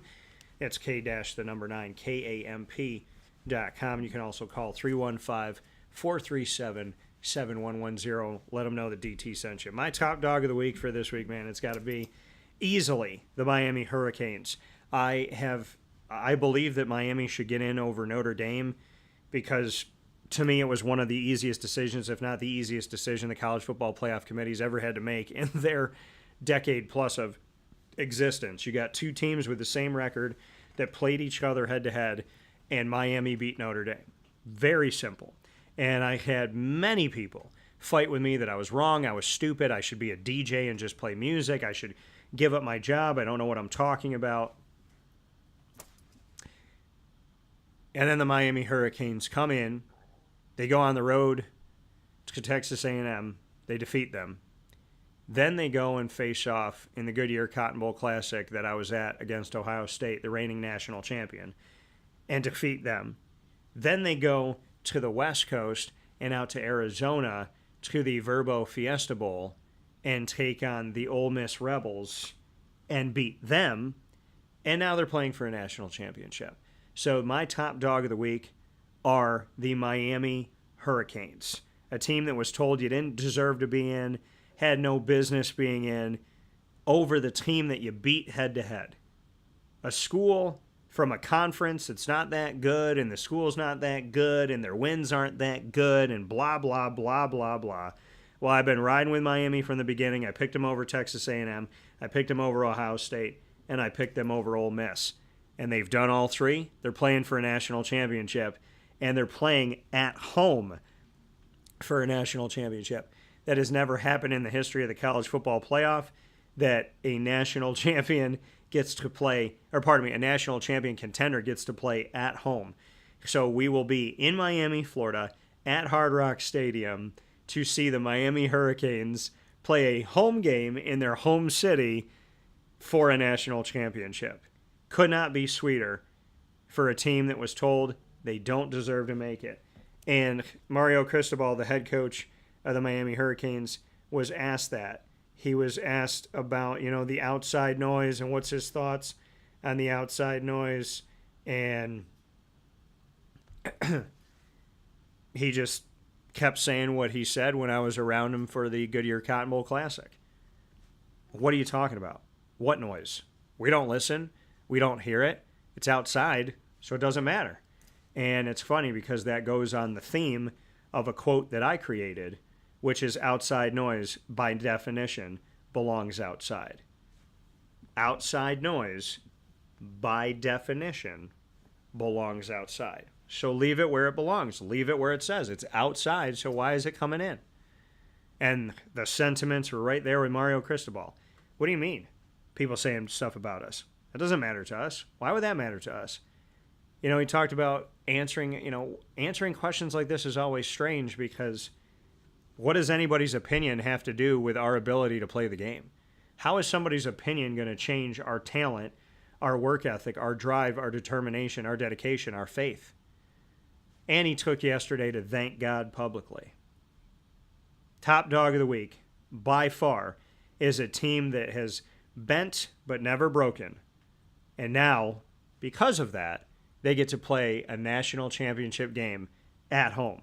Miami Hurricanes, my top dogs of the week for their incredible run. And I've been with you the whole way. My prediction for 3 rounds has been Miami, and they have come through. Shout out to the Hurricanes, making it fun, keeping it interesting, and proving that whatever people think of you is no determination of who you actually are. God bless, and congratulations. We'll take our final step aside inside the Great Lakes Honda City Studios. This has been the Top Dog of the Week, proudly presented by the wonderful team at Canine Camp Dog Daycare. Call them at 315-437-7110 or go to k-9kamp.com. They are located on 228 Old Bridge Street in East Syracuse, and the only place I would tell you to bring your dog for daycare in Central and Upstate New York. We'll take a step aside inside the Great Lakes Honda City Studios as Wake Up Call comes to you live from the wonderful city of Atlanta, Georgia, as we get ready for the Chick-fil-A Peach Bowl between Oregon and Indiana. I'm going to bring you my Central and Upstate New York High School Player of the Week right after this fast break inside the Great Lakes Honda City Studios. Wake Up Call from Atlanta. Stay with us. Carvel DeWitt, it's what happy tastes like. Do you know why? Because we make ice cream. Creamy, rich, flavorful ice cream. Not yogurt or iced milk like some of our competitors. Ice cream. Fresh, by hand, daily. For the calorie conscious, we have something new for you. Our new Carvelite. Same great flavor, creaminess, and texture of our regular ice cream with only 35 calories an ounce. So whether you want an ice cream cake, flying saucer, dasher, carvelange, hard or soft ice cream, we will satisfy your craving with our fresh, handmade regular or new Carvelite ice cream. Carvel DeWitt. It's what happy tastes like. The Wildcat Sports Pub in Camillus, New York is located on 3680 Milton Avenue in the Home Depot Plaza. It is your family-friendly sports bar and restaurant. Folks, some sports bars aren't family-friendly. Some family-friendly restaurants are not sports bars. The Wildcat Sports Pub in Camillus, New York is proud to be both. It is that marriage that you've been looking for years. The Wildcat Sports Pub is your home base for your sports bar and restaurant needs, games for the kids, indoor and outdoor activities, and enough things on the menu to come back every single week and get to try something new. They're open Sundays from noon to 8 p.m., Monday through Wednesday, 11 a.m. to 11 p.m., and Thursday through Saturday from 11 a.m. to midnight. For reservations and party information, call 315-487-2222 for the Wildcat family-friendly sports pub and restaurant.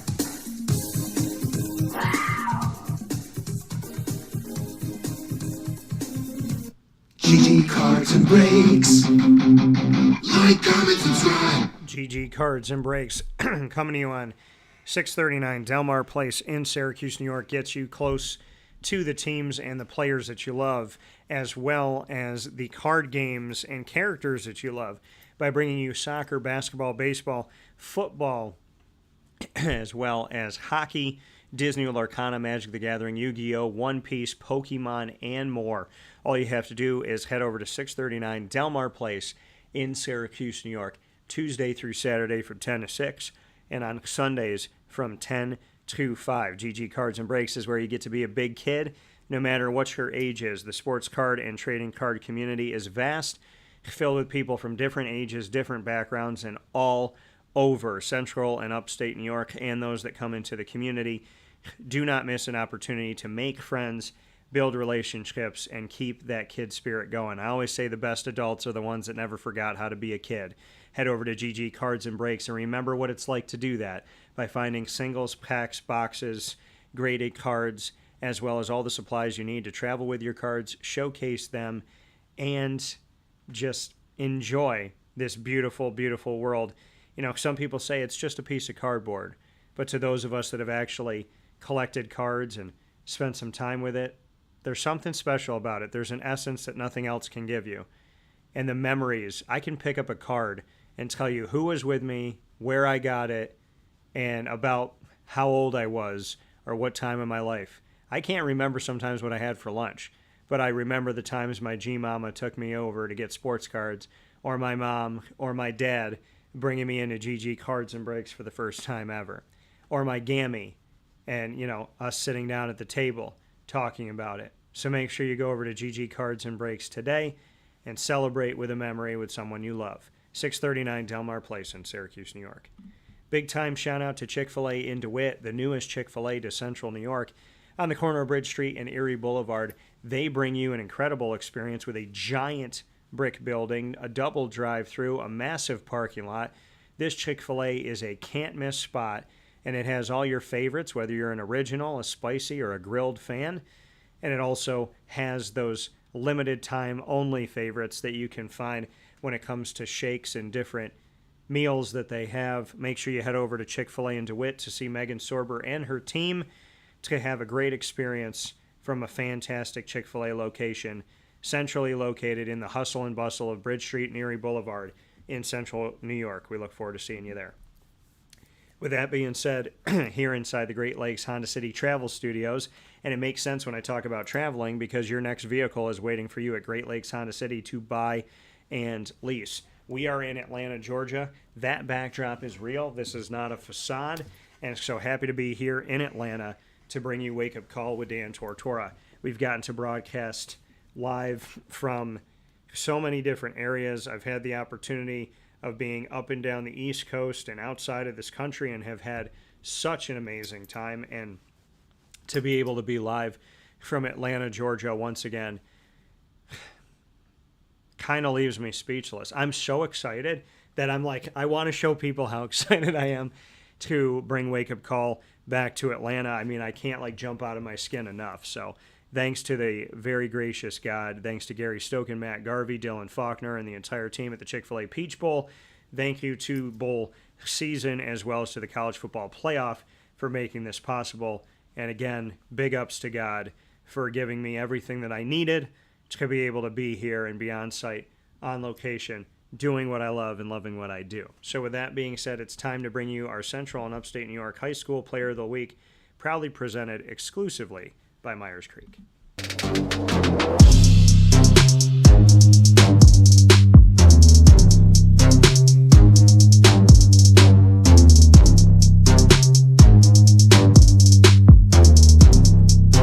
My Central and Upstate New York High School Player of the Week, proudly presented by Myers Creek, with locations on 33 Rippleton Road in Cazenovia on the countryside, and of course by the city on 720 Van Rensselaer Street in the Syracuse Inner Harbor in Syracuse, New York. This edition of our Central and Upstate New York High School Player of the Week, proudly presented exclusively by Myers Creek, goes to De'Avion Camby. De'Avion Camby of Nottingham boys basketball had 17 points against Baldwinsville, which included multiple three-point shots in a 75-45 victory to help the team remain undefeated this season at 8-0. Shout out to Nottingham and shout out to De'Avion Camby for his incredible game that helped the team remain undefeated. Our Central and Upstate New York High School Player of the Week, proudly presented by Myers Creek, with locations on 33 Rippleton Road in Cazenovia, as well as 720 Van Rensselaer Street in the Syracuse Inner Harbor in Syracuse, New York, goes to De'Avion Camby of Nottingham boys basketball, Nottingham High School here in Central New York. Almost 20 points against Baldwinsville in a 30-point victory to help his team stay undefeated at 8-0. That game happening on January 8th, so yesterday.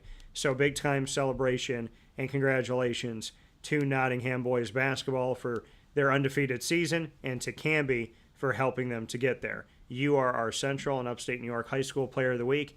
God bless to you and your teammates, and keep it rolling.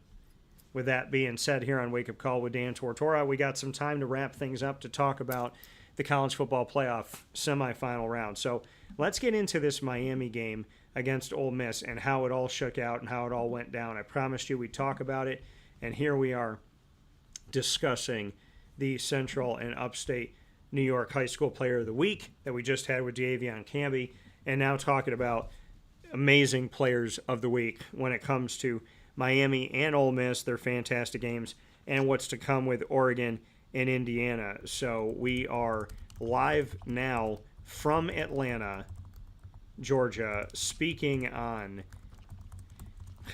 the college football playoff as we reflect on the Fiesta Bowl victory of the Miami Hurricanes over the Ole Miss Rebels. And then we go on from here to preview the Peach Bowl, which is a rematch that I've been talking about between the Oregon Ducks and Indiana Hoosiers. So, college football playoff talk here on Wake Up Call with Dan Tortora from Atlanta, Georgia, where we're going to have this game tonight that will decide the other half of the College Football Playoff National Championship, which will put me, by the grace of God, back in Miami. I was just in Miami for the Capital One Orange Bowl, and I will now be back in Miami for the National Championship, but not before we see what happens in this Chick-fil-A Peach Bowl tonight between Oregon and Indiana. But I do want to go to the Fiesta Bowl first, because the Fiesta Bowl happened last night, and that was an amazing game. I hope you all watched it. If you didn't watch it, I'm going to paint you a picture. If you did watch it, then just follow along and let's have some fun with this on Wake Up Call with Dan Tortora. But going into the game, Ole Miss, their story was the story of a team whose coach leaves during the season. Again, I cannot state this enough. You should not be able to talk to a coach who is coaching another team until the season is over. And when I say the season is over, I mean their entire season. Not the regular season, the whole season. It has to be over in order to have a conversation with a coach. There is absolutely no reason why somebody can't wait, why these schools can't just sit and wait for the season to be over for that coach. Okay? The conversation came up about Lane Kiffin weeks before the regular season was over. Then it was, is Lane going to make a decision? Then it was, does he make a decision before the last game or after the last regular season game? Does he, the conversation going into the Egg Bowl between Ole Miss and Mississippi State was more about Lane Kiffin than it was about the game, than it was about the rivalry. And I understand Mississippi State didn't have a great season, but here's this great game during rivalry week, and we're talking about Lane Kiffin. What's he going to do? That's not good for the game. It's not good for college football. It's not good for the fans. It's not good for the psyche. And Ole Miss came through and they won the game. But, then it was, what's going to happen? What's going to happen? Did he make his decision? He's going to make his decision right after? Is it going to be, immediately after the game? Is it going to be before the game? Is it going to be 48 hours? When's it going to be? And, they're bringing up these schools and, he's going on a flight here and he did this and allegedly he went here and then he talked to this school and then he went to this campus and all of that was a whole bunch of garbage. And I'm not just talking about Lane Kiffin. I'd be talking about any school, because shame on the schools for reaching out. And shame on Lane Kiffin for having the conversation. Like, why can't the schools wait another couple weeks? Well, Dan, because, the transfer portal and because of this. Okay. Well, number one, the transfer portal should not be open until the season ends. So that would fix that. So what else are we talking about? Well, signing day. Okay, well, coaches do this all the time. Coaches make moves after signing day, right before signing day. Syracuse has dealt with that. Syracuse has dealt with having to find a new coach a minute before signing day, a week before signing day, a few days before signing day.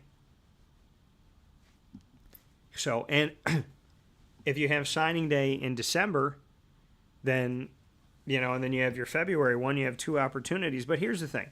We got to change the college football calendar, but nobody should be talking to a coach while they're still coaching another team, while the season's still going on. Now, if Lane Kiffin loses and he's not going to a bowl game or a college football playoff, they might not be calling him. But let's say, Lane Kiffin doesn't make it to the college football playoff with Ole Miss, but, they still have a bowl game to play. You got to wait. You got to wait. You're telling me that you can't wait a couple weeks for this coach? Because think about what's going on. Think about the fact that I spoke with John Summerall, who's promoting Tulane, and Tulane in the American Championship game, while he's wearing an orange tie, sitting in a room on campus in Gainesville at the University of Florida, because after he gets off the Zoom call talking about Tulane, he's going to get introduced as a new head coach of the Florida Gators. So you're at the University of Florida speaking about Tulane.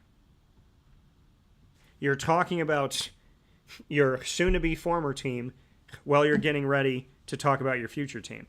That doesn't make any sense. And he even talked about that and how it was weird and that it was ridiculous. How are you promoting one team while you're getting ready to walk out on stage to talk about the next team you're going to be at? So we need to fix the calendar. And that's a big backdrop to Ole Miss. Was the committee going to punish them? And I thought that they might. I was hoping they didn't, but I thought that they might, because part of the criteria of the college football playoff is, are your coaches and players that you had help you get to this point available for the college football playoff? And we know that Lane Kiffin was leaving. We know that he's taken some of his staff with him. And these staff are running a double job. Okay, we're going to be doing this, but we're also doing this. We're coaching Ole Miss, but then we're getting ready to go to LSU. And then guys jumping in the portal and all that stuff that's going on. So to me, it's ridiculous. But thankfully, the Ole Miss student athletes and Pete Golding and the team, they responded tremendously.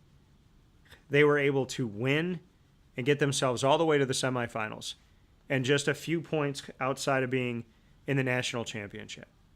So I want to give kudos to Ole Miss, because I didn't want this incredible season, which arguably could have been the best season ever in the history of Ole Miss football. I didn't want it to end prematurely because of Lane Kiffin and all of that drama. So I'm happy that it didn't end with all of that, and that this team fought all the way to the bitter end, and Chambliss sending the ball to the end zone. They had a shot down to the final second of this game. So shout out to Ole Miss. To Miami, what an incredible, incredible run that they've had. For a team that was told by many that they had no place being in the college football playoff. Well, I never believed that. I never thought that. I had Miami in, and Miami handled business. Shout out to the Miami Hurricanes for an incredible run that has now brought them all the way to their home city to play for a national championship in front of their hometown. The game started off with a field goal, 38-yard field goal by Carter Davis. And I want to go through this game and go through the quarters here and what happened. Well, the game started off with a punt by Ole Miss. Miami responded with a field goal. Then Ole Miss punted again, then Miami punted. First quarter ends 3-0 Miami. Second quarter opens up with a very quick drive that leads to a touchdown by Ole Miss. So, shout out to, they took their drive from the end of the first quarter into the second quarter. So with 18 seconds left in the first quarter, Kewan Lacey ran for 2 yards on first down. Then there was a 5-yard penalty that was put on Miami for being offsides. So that created an opportunity for... So that it was 2nd and 8 after Kewan Lacey's run. Then it was 2nd and 3. Ole Miss was on their own 27-yard line. And on that first play of the second quarter, and to end the drive that came out of the first quarter into the second quarter, we saw Ole Miss go 73 yards on one play when Kewan Lacey rushed the ball up the middle and then took off for a 73-yard touchdown run. How insane is that? You get the ball back, you got less than 20 seconds coming out of the first quarter.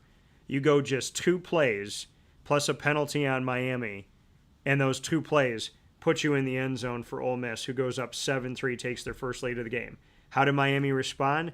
With an immediate touchdown. Miami responds with they had a long drive, a heck of a lot longer than Ole Miss.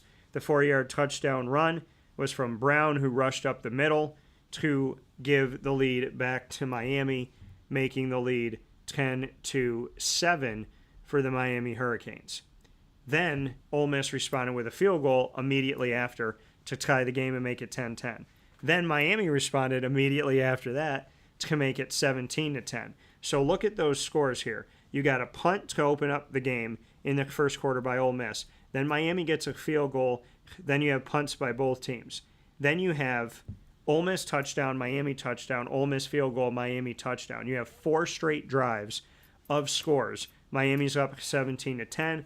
Then Ole Miss punts, then Miami punts, then Ole Miss kicks a field goal, 17-13 Miami. And at the end of the half, Miami was up 17-13. Then Miami comes out in the third quarter. Carter Davis misses a field goal to start the second half, stays 17-13.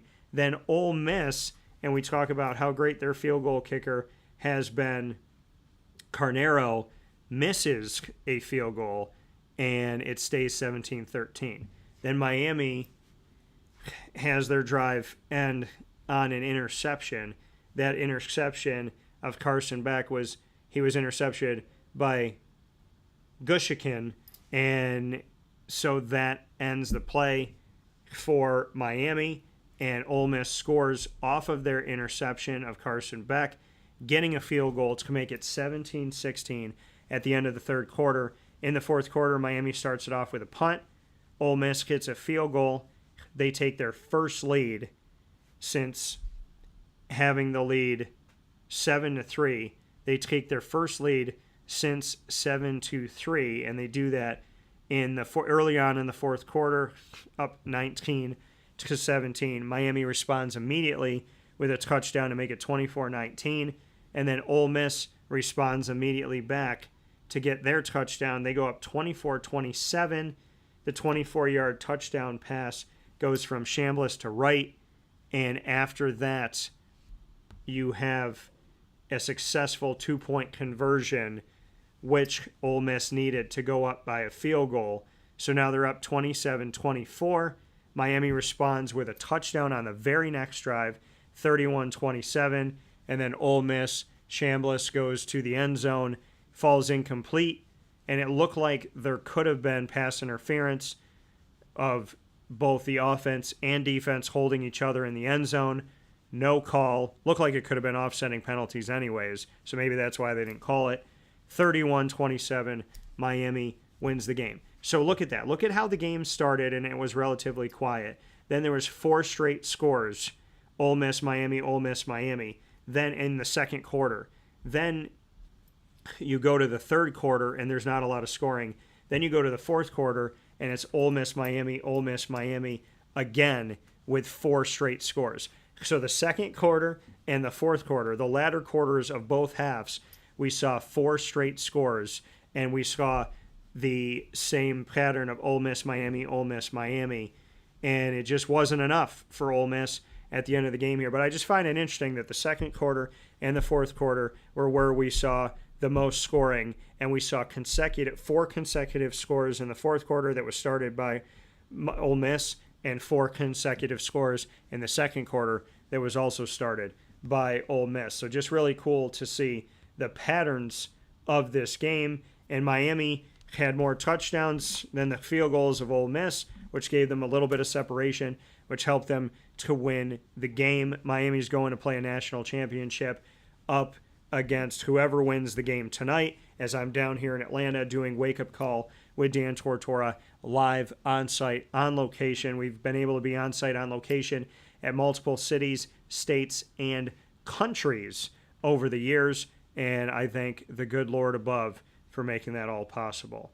To be here in Atlanta and to be everywhere else that we have been, up and down the East Coast, in the Midwest, the West Coast, and to also go live and to be able to provide you coverage from Italy, from the Bahamas, from Canada, and from Mexico. So big time shout out to all those wonderful moments, and we're less than 2 weeks into the new year, and Wake Up Call already goes live on site, on location, outside of our typical studios, and we're down here in Atlanta, Georgia. So, with that being said, down here in Atlanta for the other half of the national championship to be in Miami, we have to find out who's going to win this one between Oregon and Indiana. And I want to know who you're picking. So I'm going to put this up right now on X, the former Twitter, @CallDT. We put up polls all the time. We had a poll going into the Ole Miss-Miami game, which was really cool because you voted 50-50. At the end of the poll, we had 50% pick Ole Miss, 50% pick Miami, and it came all the way down to the last play. So that 50-50 seems all too fitting, as the game really was a 50-50 ball throughout most of the game, and definitely in the fourth quarter, as we saw the seesaw go back and forth with 4 straight scores. So who are you picking to win I'm putting it up right now instantaneously. Who are you picking to win the Chick-fil-A Peach Bowl between the Oregon Ducks and the Indiana Hoosiers? I want you to vote in the poll right now, and I'll be monitoring this poll, but we're going to put it up right now in the college football playoff semifinals. You can pick the Ducks, or you can go with the Hoosiers. It's going up in this moment, and so make sure you vote in our poll on X, the former Twitter. Who are you picking to win the Chick-fil-A Peach Bowl between the Oregon Ducks and the Indiana Hoosiers? You can vote in our poll here on Wake Up Call with Dan Tortora all the way up until game time. So I'm going to make sure that we make this live right now, and you'll be able to vote in this poll. And then we're going to talk about the game here a little bit. So the Oregon Ducks and the Indiana Hoosiers are going to be kicking off down here in Atlanta where I am, and that game is going to be at 7:30 p.m. Eastern Time. It's almost 11 a.m. So in about 8.5 hours, we're going to see this go. So I'm going to make the poll for 8.5 hours so you can vote all the way up until right around kickoff time here on Wake Up Call with Dan Tortora on X at CallDT. That's X, the former Twitter, at CALLDT. The poll is now live. Who are you picking to win the Chick-fil-A Peach Bowl between the Oregon Ducks and the Indiana Hoosiers? Vote right now. We're also going to put the poll up on Facebook so you can vote there as well. So let's get into the game. This is a rematch of a game that happened earlier on this season. And so I want to go back to that game. It's the only loss that Oregon had this season. Oregon is 13-1. Indiana is 14-0. So between the two teams, 27 wins, 1 loss for these two Big Ten teams.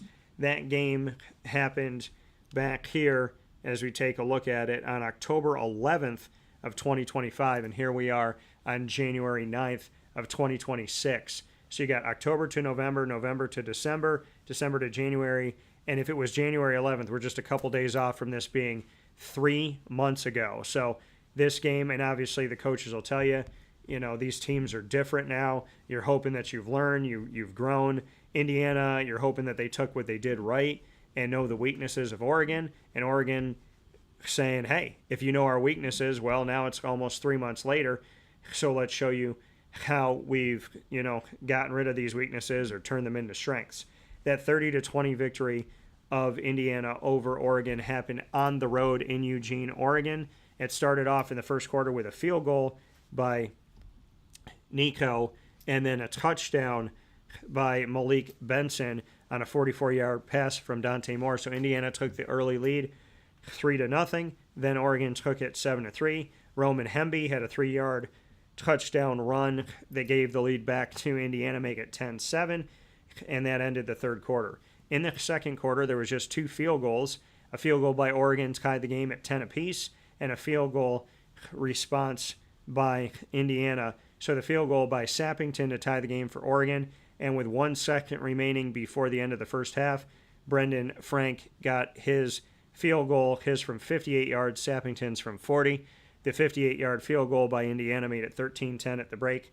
In the third quarter, it started off with the Oregon Ducks tying the game once again with a 33-yard field goal after the 40-yarder by Sappington in the second quarter. He had a 33-yarder to tie it at 13-13, and then Indiana took the lead 20-13 on a 2-yard run by Roman Hemby before the end of the third quarter. In the fourth quarter, the game was tied by Oregon with Brandon Finney Jr. on a 35-yard interception return. Brandon Finney Jr. was just voted the defensive outstanding player of the Capital One Orange Bowl for his 2 interceptions and fumble recovery, which was insane. It was like an entire defense by himself, but I'm sure he would tell you his teammates helped to create those opportunities. His interception return made it 20-20, and after that, Oregon's offense did not. So you look at this, Oregon's offense did not have a touchdown except for in the first quarter of this game against Indiana. In the second quarter, it was a field goal. In the third quarter, it was a field goal. In the fourth quarter, it was a defensive touchdown. So Oregon's offense was shut down from getting into the end zone except for in the first quarter. So shout out to Indiana's defense for that the first time around. And after the 2020 tie, Indiana would have the final 2 scores of the game with Elijah Surratt having an 8-yard pass from Fernando Mendoza to make it 27-20 Indiana. And then Nico added a field goal with 2:06 to go from 22 yards away to make it 30-20. So when you break down this game and you look at 30-20, you got to break it down even more and say Oregon only got into the end zone 1 time, and it was in the first quarter with 5:15 remaining. That means with each quarter being 15 minutes, that means for the final 45-plus minutes of this game, Oregon did not get into the end zone in their home stadium. That's nuts. And outside of that defensive touchdown, only had 1 touchdown the whole game besides the defensive touchdown. So that's a shout out to Indiana's defense and the work that they did by the numbers. The 2 potential number 1 and number 2 overall picks for the 2026 NFL draft, and who's going to be first and who's going to be second is left to be seen. Dante Moore on the losing side of things, 21-34, 186 yards, 1 touchdown, but 2 interceptions. Fernando Mendoza, 20-31, 215 yards, 1 touchdown, 1 interception. The backfield for Oregon was led by Jordan Davison, who had 8 carries for 59 yards, 7.4 yards a carry. Noah Whittington had 5 carries for 27 yards, 5.4 yards a carry. Jaden Lamar had 3 carries for 17 yards, 5.7 yards per carry, and they count the yards lost on a sack, so Dante Moore lost 27 yards in the game. On Indiana's side running the ball, Roman Hemby led the way, 19 carries for 70 yards, 3.7 yards a carry, and 2 rushing touchdowns, aforementioned.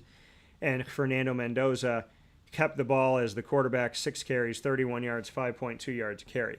Oregon's receiving was led by Malik Benson, who had the 44-yard touchdown. That was his only catch of the game. DeCorian Moore had 4 catches for 39 yards. Gary Bryant Jr. had 4 catches for 37. Kenyon Sadiq had 2 catches for 21 yards. Noah Whittington had 3 catches out of the backfield for 15 yards. Jordan Davison had 4 catches out of the backfield as well for 9 yards. Jaden Lamar had a catch out of the backfield, 1 catch for 5 yards. There was only 4 players that caught a ball from Fernando Mendoza in this game.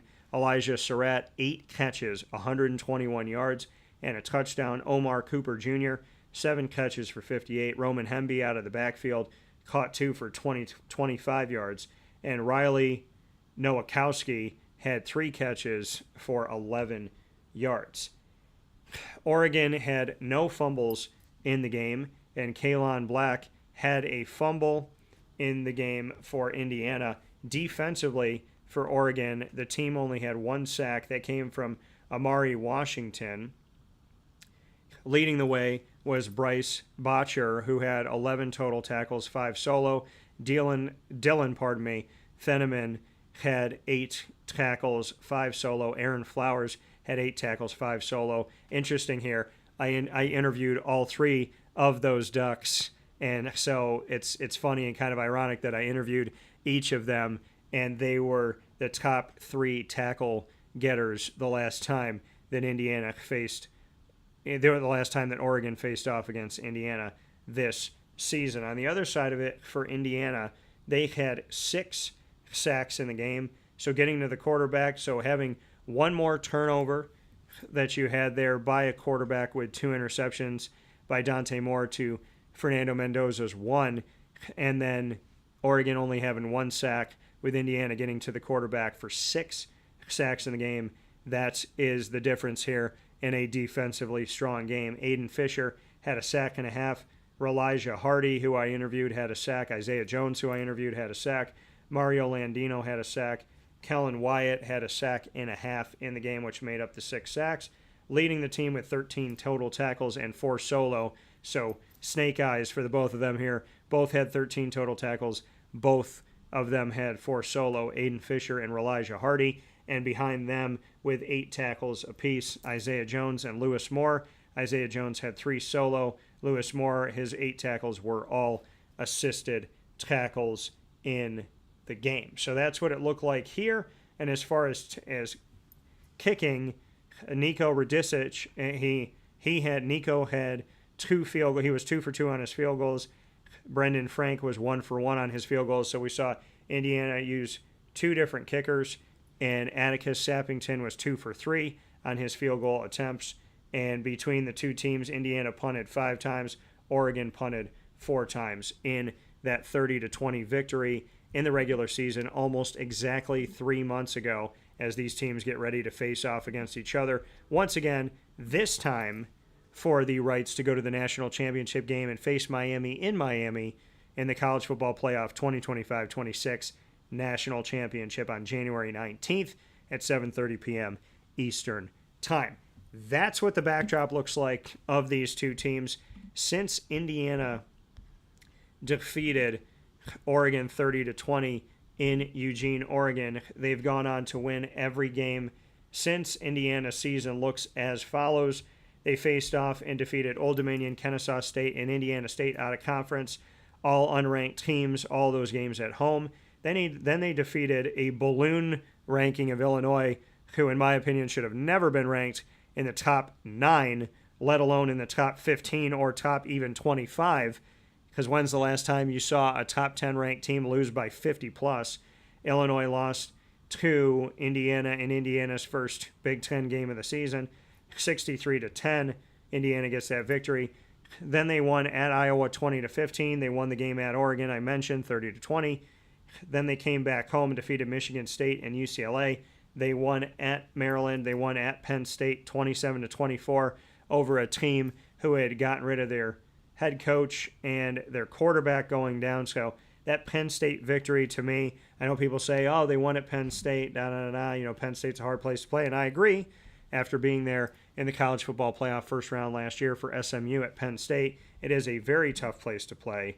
But again, this is a team who fired their head coach, didn't have a good season, and was playing with their backup quarterback, and Indiana barely beat them. So that was something I looked at, and I was like, all right, Indiana, got to show a little bit more, which they have since. And, of course, they defeated Wisconsin. They won at Purdue, and then they won the Big Ten championship 13-10 over Ohio State. That was their first Tier 1 victory of the season. Then they got their second Tier 1 victory, beating Alabama in a blowout win in the Rose Bowl, 38-3. And now they have this matchup with Oregon.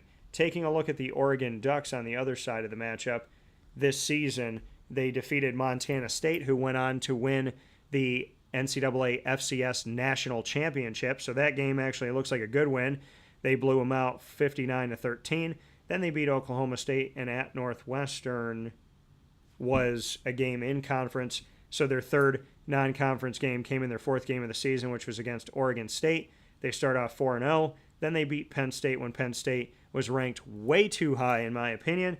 Again, Penn State having their history and being in the Big Ten. I just feel like, with Penn State being in the Big Ten, the name Penn State and the conference they're in pushes them so high in the rankings.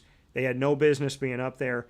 Oregon beat them in that game 30-24. People say, it was a good win. It was an overtime win where Oregon outscored Penn State 13-7 in overtime. I look at that game and I say to myself, that Penn State team didn't end up being a good team. So with Oregon taking overtime to defeat them, again, yes, it's hard to play at Beaver Stadium. It's hard to play in Happy Valley. But when you look at the overall season of Penn State, you look back at that game and say, were they truly the number 3 team in the country? No. And what does it mean that Oregon had to take overtime just to beat a team in Penn State that wasn't that good this year? Then the following week, they lost to Indiana 30-20. Then they beat Rutgers on the road. They beat Wisconsin. They beat Iowa on the road, which was a quality win, a Tier 2 win. Then they beat Minnesota, USC, who I thought was ranked too high, and they beat Washington on the road. And then they went and faced James Madison in the first round of the college football playoff, beat them 51-34. And then they beat, in the Capital One Orange Bowl in the quarterfinal round, Texas Tech 23-0, with Texas Tech looking terrible in that game. And I said, if Oregon plays the game that they played against Texas Tech, despite winning 23-0, Oregon didn't play well, and they beat a team that played worse. If Oregon plays the way that they played Texas Tech, if they play the same way tonight against Indiana, they're going to lose by at least 30 points. So they definitely have to have a better game tonight at 7:30 p.m. Eastern Time. The tale of two different teams. Indiana defeating Ohio State and Alabama, whereas you have Oregon giving up 34 points to James Madison and blanking Texas Tech 23-0. But that game did not look good for the Oregon Ducks offense. They started the game with a field goal in the first quarter, a field goal in the second quarter. Their first touchdown didn't come until 11:20 left in the third quarter on a 6-yard run by Jordan Davison. And then we saw another field goal in the fourth quarter and a 1-yard touchdown run by Jordan Davison with 16 seconds left to go in the game. Dante Moore did not throw a passing touchdown in the matchup. It was ground and pound and play good defense. And listen, you win however you win, and a win is a win is a win is a win. And if you lose by 1, you still lost the game. So Oregon won this game, but I can honestly tell you that Texas Tech looked absolutely terrible in the game. I felt bad for Joey McGuire and the staff and every Texas Tech Red Raider, because that game was just a horrible showing, arguably maybe the worst game they played all season, and a terrible time to do that. So I felt bad for Texas Tech, and what it says about Oregon is they could play better than a team that played bad, but Oregon's definitely got to shore up their mistakes from the last time they played Indiana almost 3 months ago, and they definitely have to play a better game than what they showed against Texas Tech, because despite the victory, if they play the way they played Texas Tech, they will lose against Indiana in massive fashion if Indiana comes out and plays as well as they've been playing. The Indiana Hoosiers right now in our poll on X, the former Twitter. You can vote in it right now and all the way up to game time at CallDT. That's CALLDT on X, the former Twitter. Who are you picking to win the Chick-fil-A Peach Bowl between the Oregon Ducks and the Indiana Hoosiers?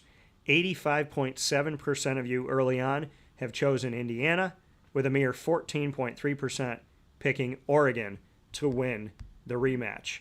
We'll be down here in Atlanta. You could follow all my coverage on Facebook at WakeUpCallDT, X at CallDT, and Instagram at WakeUpCall_DT. All of my interviews with Oregon and Indiana are up and ready for you to see, as well as all my college football playoff content by going to youtube.com/WakeUpCallDT. Click subscribe, hit the notification bell, and find the college football playoff playlist. I will also be resharing all of my interviews on Facebook at WakeUpCallDT, X at CallDT, and on our Instagram story at WakeUpCall_DT. We're happy to be here with you on YouTube.com and Facebook.com, both /WakeUpCallDT, and on WakeUpCallDT.podbean.com. Once the shows go live, they hop into the archive, and you can find them on Amazon Music, Audible, iHeartRadio, iTunes, and Apple Podcasts, as well as Player FM, Podbean, Podchaser.com, Podvine, Spotify, TuneIn, and YouTube. All you have to do is search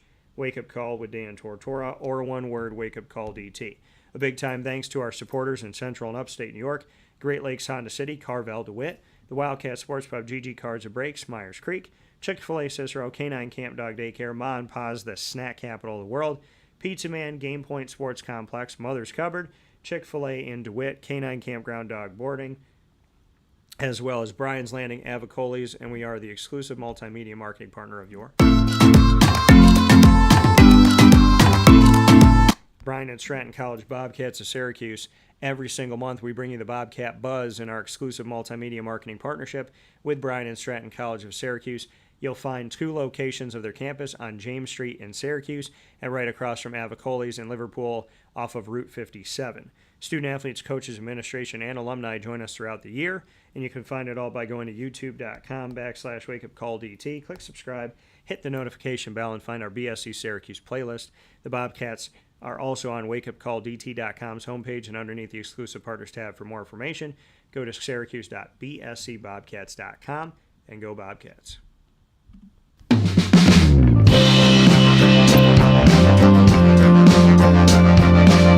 The Binghamton University Bearcats are exclusive multimedia marketing partners with Wake Up Call with Dan Tortora. Find your Bearcats every Tuesday during Bearcat time at 10 a.m. Eastern Time here on Wake Up Call with Dan Tortora with student athletes, coaches, administration, and alumni. The Bearcats are there for you on youtube.com/wakeupcalldt. Click subscribe, hit the notification bell, and find our Binghamton playlist. You'll also find the Bearcats on wakeupcalldt.com's homepage and underneath the exclusive partners tab. For more information, go to binghamtonbearcats.com and go Bearcats.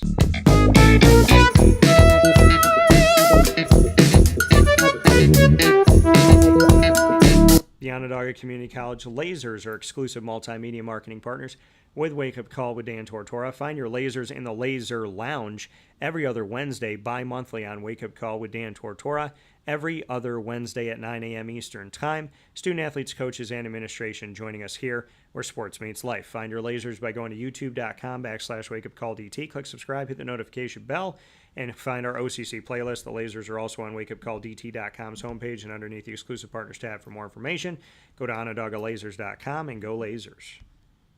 With that being said, here on Wake Up Call with Dan Tortora, I want to thank you for being a part of the broadcast here today from the great state of Georgia and the wonderful city of Atlanta, the ATL. And as we're ATL living, we'll be here for the Chick-fil-A Peach Bowl tonight, which will decide the other half of the College Football Playoff National Championship as I come to you with my college football playoff coverage in the semifinal round between the Oregon Ducks and Indiana Hoosiers, who are also Big Ten foes, who also faced off this season. Between the two of them, once again, 27 wins, 1 loss. The only loss between the two teams is to each other. Oregon losing to Indiana 30-20 in a game where Oregon's offense only got into the end zone 1 time, and that was in the first quarter. And for over 50 minutes of the 60-minute game, they did not get into the end zone thanks to Indiana's defense. Shout out to both teams for making it this far. Big time congratulations for Miami to making it to the national championship,